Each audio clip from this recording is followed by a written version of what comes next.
Hola de nuevo mis radionúcleos, en esta ocasión les vamos a traer una serie de videos que van a constar sobre la radiación y romper algunos mitos que hay alrededor de ella.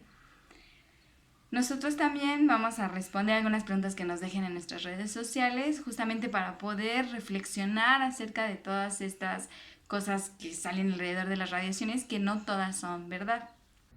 En este video nos acompañará nuestra radionúclida colega, la doctora Sara Gutiérrez, que nos ayudará a resolver una de sus dudas, la cual es si podemos crear con la red 5G vacunas. Entonces, comencemos. ¿La red 5G es dañina para la salud? Primero vamos a hablar un poquito acerca de esta red. La red 5G es el nombre que le dieron a la siguiente generación de redes móviles, justo después de la red 4G, que es la red que actualmente usan nuestros celulares. La red 5G fue diseñada para mejorar la capacidad, también para mejorar las tasas de datos de los usuarios y también pues para hacer más rápido la navegación por internet.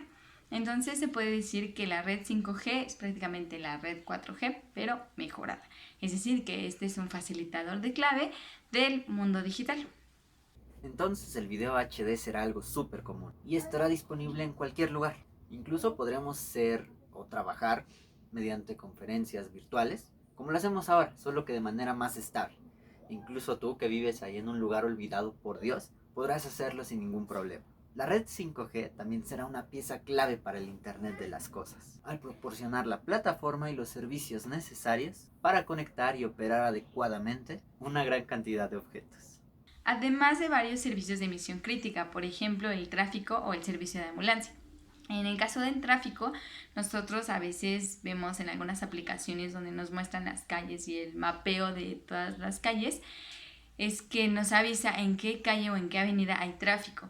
Entonces, si por alguna razón nosotros tenemos prisa, entonces vemos esta aplicación, pero la aplicación está atrasada porque la red a veces pasa que se atrasa.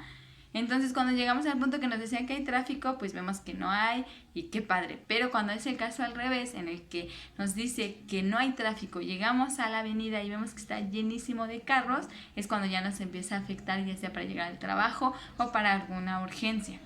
En el caso de la ambulancia, los datos de emergencia pueden correr más rápidamente, entonces la ambulancia puede llegar más rápido a donde se necesita. Es casi similar al caso del tráfico, en el que pues la app puede ser más específica en decirte en qué calles hay tráfico para que la ambulancia no las tome. También ayudará en el monitoreo remoto de pacientes, esto en el caso de la medicina, además de posibilidades de poder llevar la medicina al espacio. Es decir, poder realizar operaciones remotas o consultas de los astronautas con médicos desde aquí, en la Tierra.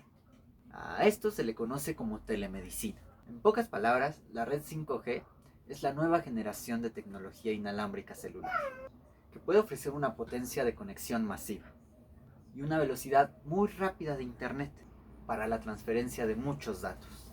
Para poder analizar y entender todo sobre una red 5G, si daña la salud o si tiene algo que ver con los virus o con el coronavirus en particular, es importante entender lo más básico sobre ella, y esto es sobre su naturaleza. La red 5G es una onda electromagnética. Una onda electromagnética va a ser la perturbación del campo electromagnético. Entonces, para verlo un poquito más intuitivo y para entenderlo un poquito mejor, vamos a estudiar primero qué es una onda. Básicamente una onda es una perturbación que lleva consigo un poco de energía. Y vamos a ver este ejemplo, ¿ok? Vamos a salir al patio y vamos a realizar un experimento para que podamos entender de manera práctica qué es esto de la onda y propagación de energía y estas cosas. Cuando comenzamos a perturbar la cuerda, es decir, cuando comienzo a moverla y a darle energía, vemos que ocurre algo en la cuerda. Comienza a formarse algo que seguro ya habías visto antes. Es como cuando jugabas a saltar la cuerda. Pero ahora, ¿qué crees que pase si yo le doy un poco más de energía a la cuerda? Es decir, si comienzo a moverla un poquito más rápido. ¿Crees que le pasa algo interesante? Pues bueno, vamos a ver qué es lo que ocurre. ¿Esperabas que ocurriera eso? Vemos que al imprimirle más energía a la onda, la perturbación cambió un poco. Pero vamos a seguir aumentando la energía un poco más para ver qué es lo que pasa.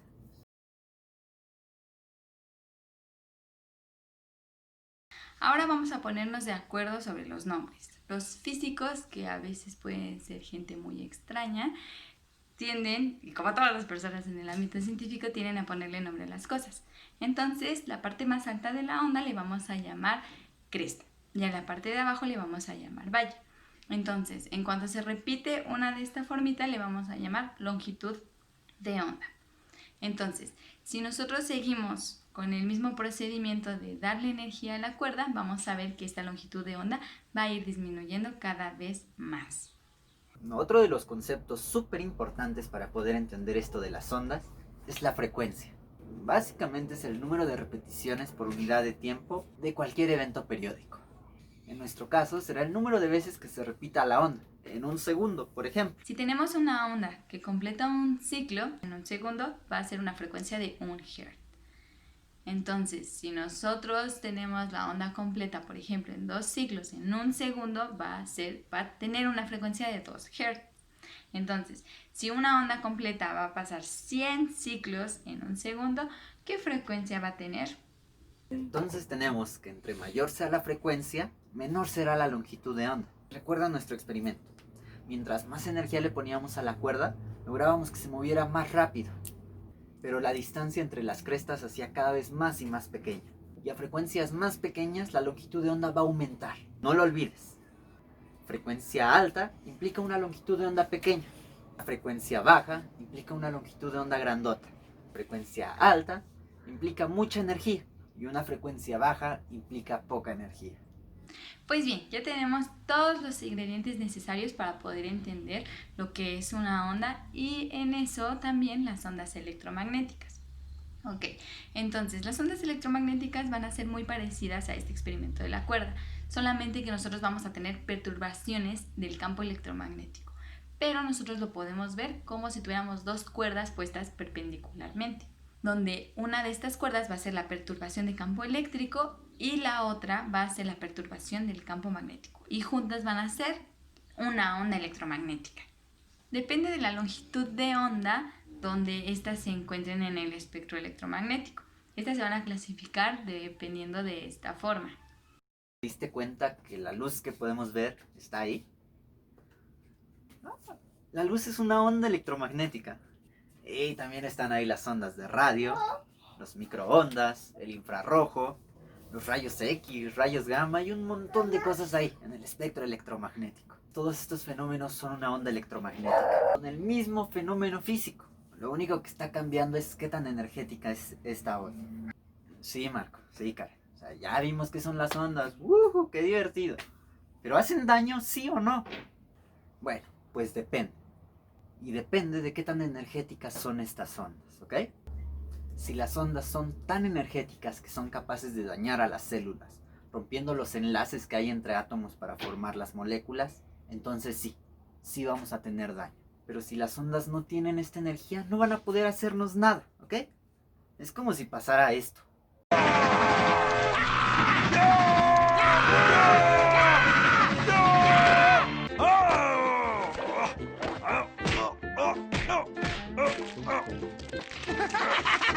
Me haces cosquillas. Las ondas electromagnéticas que tienen la capacidad de ionizar a la materia se llaman ionizantes, como bien lo dice. Ionizar se refiere a que son capaces de poder arrancar algún electrón del átomo. Entonces, también pueden romper enlaces químicos. A las que no tienen la suficiente energía para poder hacer esto se le conocen como no ionizantes. Y comúnmente su longitud de onda es muy larga. Las radiaciones no ionizantes, que recuerda, estas son las que no son capaces de sacar electrones de nuestros átomos. Tenemos a las microondas, las ondas de radio, y sí, adivinaste, también ahí se encuentra la red 5G. Pero como sabemos que no nos van a creer porque allá hay demasiada información en internet sobre estas cosas, entonces las vemos y es como de, sí, información. Entonces nosotros lo que les vamos a pedir es que calculemos nosotros esta energía. Entonces vayan por su calculadora, vayan por un lápiz, por una hoja de papel y vamos a ponernos a hacer calculitos para demostrarlo nosotros mismos. Para poder calcular la energía de nuestras ondas vamos a usar lo siguiente. Esa formulita que estás viendo ahí básicamente nos va a decir cuál es la energía que tenemos en nuestras ondas. ¿Ok? La red 5G va a trabajar con un espectro de frecuencias, como es en el caso del radio, depende de la frecuencia, es el canal que tú quieras escuchar. Entonces, como estas frecuencias van a oscilar demasiado, nosotros vamos a sacar una de las frecuencias más altas que alcanza esta red 5G, que es de 100 GHz. Entonces, esto quiere decir que vamos a tener un 1 por 10 a la 11 Hz en ese gigahertz. Entonces, tranquilo, sé que suena muchísimo, pero esto no nos va a matar y todavía falta un poquito de otros pasos para llegar al cálculo correcto. Entonces, tenemos que la energía es igual a la constante de Planck por la frecuencia. En nuestro caso, la frecuencia es de 100 GHz, lo que es equivalente a 1 por 10 a la 11 Hz. La constante de Planck es igual a 6.626 por 10 a la menos 34 joules por segundo. Hagamos entonces el cálculo. La energía es igual a 1 por 10 a las 11 Hz por 6.626 por 10 a la menos 34 joules por segundo. Eso nos da que la energía es aproximadamente 6.626 por 10 a la menos 23 joules. Pero bueno, normalmente cuando trabajamos con este tipo de cosas, la energía no la expresamos en unidades de joules, sino que lo cambiamos a unidades electronvolt. Si hacemos eso, finalmente nos quedará que la energía de la red 5G es de aproximadamente 0.000413 electronvolts. Ok, pero bueno, esta es mucha energía, es poca energía. Para saber más o menos de qué es capaz esta energía, vamos a compararla. Por ejemplo, para poder ionizar el hidrógeno, es decir, para poder sacar su único electrón de su órbita, necesitamos aproximadamente una energía de 13.6 electronvolts.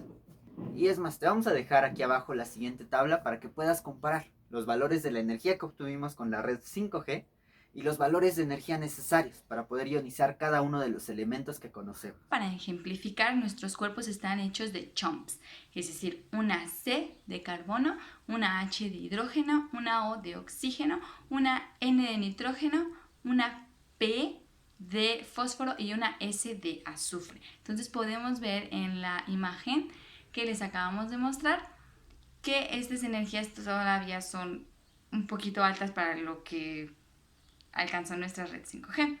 Entonces, vamos a ver, la del carbono tiene una energía de ionización de 11.26 electronvolts.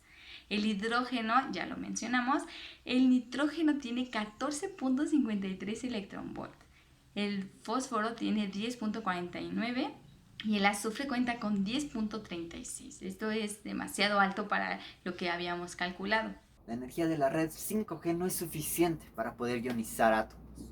No es capaz de poder sacar electrones para romper enlaces químicos. No es capaz de causar ningún daño a nuestra salud. La red 5G entonces no nos va a hacer daño.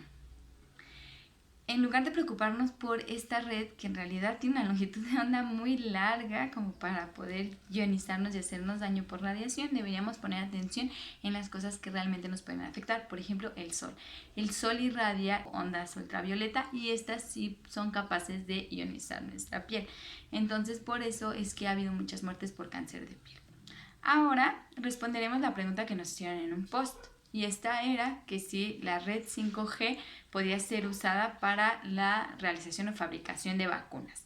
Entonces, como nosotros somos físicos y todavía, o más bien no somos expertos en el área, decidimos llamarle a nuestra radionúclida colega, la doctora Sara Gutiérrez, que nos hablará un poquito sobre qué son las vacunas y cómo pueden fabricarse. Hola, ¿qué tal amigos radionúcleos? Yo soy la doctora Sara Gutiérrez, egresada de la Universidad Nacional Autónoma de México, El día de hoy les voy a hablar sobre las vacunas. Una vacuna es un preparado destinado a generar inmunidad contra una enfermedad, estimulando la producción de anticuerpos. ¿Qué son los anticuerpos? Primero hay que saber lo que es un antígeno. Un antígeno es una sustancia extraña, ajena al cuerpo, que el sistema inmune reconoce como una amenaza. Para esto, nuestro sistema inmune va a crear algo que se llama anticuerpos. Estos van a ser específicos para estos antígenos. Los mecanismos fundamentales por los cuales las vacunas nos protegen se llama memoria inmunológica. La primera vez que un antígeno estimula el sistema inmune, se crea una respuesta primaria. Esta serie de mecanismos van a permitir que en caso de nuevas exposiciones a un antígeno, se cree una respuesta secundaria. Esta va a ser mucho más rápida y eficaz que la primaria. La memoria inmunológica va a depender de la exposición periódica a un antígeno, a la inmunosenescencia y a otros factores. La inmunosenescencia no es más que el deterioro gradual del sistema inmune provocado por el avance natural de la edad. Estos mecanismos se van a ir perdiendo conforme la edad. La inmunidad ya no va a ser la misma. Otros factores serían las enfermedades propias que tiene una persona. Y la exposición a un antígeno finalmente nos va a hacer con más anticuerpos y mayor defensa a estos agentes externos o amenazas, que son los antígenos. Las vacunas se dividen en dos grandes grupos, las vacunas vivas o atenuadas y las vacunas inactivadas. Las vacunas vivas atenuadas no son más que el propio virus o el propio agente modificado. El agente infeccioso va a estar modificado. Atenuado quiere decir que va a tener una intensidad menor que si fuera el propio virus. Las vacunas vivas son el agente infeccioso modificado para obtener una respuesta inmune en el huésped, sin capacidad de producir la enfermedad. Este tipo de vacunas tienen más efectos secundarios y se aplican una o mínimas dosis a lo largo de la vida. Las vacunas inactivadas van a ser el siguiente grupo. Estas van a ser conformadas por gérmenes enteros, inactivos, fraccionados o acelulares, o polisacáridos, que van a ser capaces de generar inmunidad sin riesgo alguno de producir la enfermedad. De este tipo de vacunas sí necesitamos varias dosis de recuento para mantener la respuesta inmunitaria, porque son unas vacunas pues, más débiles, ¿no? Bueno, esto fue todo, espero que les haya gustado. Muchas gracias por la invitación, déjenme sus dudas y comentarios. Hasta pronto. Muy bien, entonces, muchas gracias, doctora, por su hermosa explicación. Prácticamente vamos ahorita a unir lo que tenemos, los conceptos que tenemos para poder reflexionar y hacer un análisis crítico de estas cosas. Entonces, una vacuna va a ser el ingresar al cuerpo, ya sea un virus o un fragmento de virus o una bacteria, ya sea activado o inactivado. Esto va a ser siempre lo que metamos al cuerpo va a ser debilitado, ¿ok? Entonces, al entrar a nuestro cuerpo, nosotros vamos a generar inmunidad y también memoria, justamente para que nuestro cuerpo y nuestro sistema inmune pueda atacar al virus en el caso de que llegue a entrar ya el completo, por así decirlo. Y nuestra red 5G es una onda electromagnética no ionizante, que es capaz de transmitir datos a alta velocidad y de hacernos ver nuestras películas por internet en HD. Entonces, ¿qué hay de común en estas dos cosas? Reflexionemos entonces. ¿Realmente hay una relación entre vacunas y la red 5G? La verdad es que se ve muy turbio el asunto. Todos estos parecen ser mundos completamente diferentes y no parece existir alguna relación cercana entre todos estos. Pero te lo dejo a ti. Después de todo lo que vimos, espero que puedas sacar tus propias conclusiones. Bueno, mis queridos radionúcleos, esperamos entonces sus preguntas o comentarios, o si tienen alguna otra duda. Todo esto nos lo pueden dejar en nuestras redes sociales, ya sea dudas para nosotros o dudas para la doctora. Y recuerden, aprendamos de manera divertida sobre la física nuclear. Hasta el próximo video. Bye.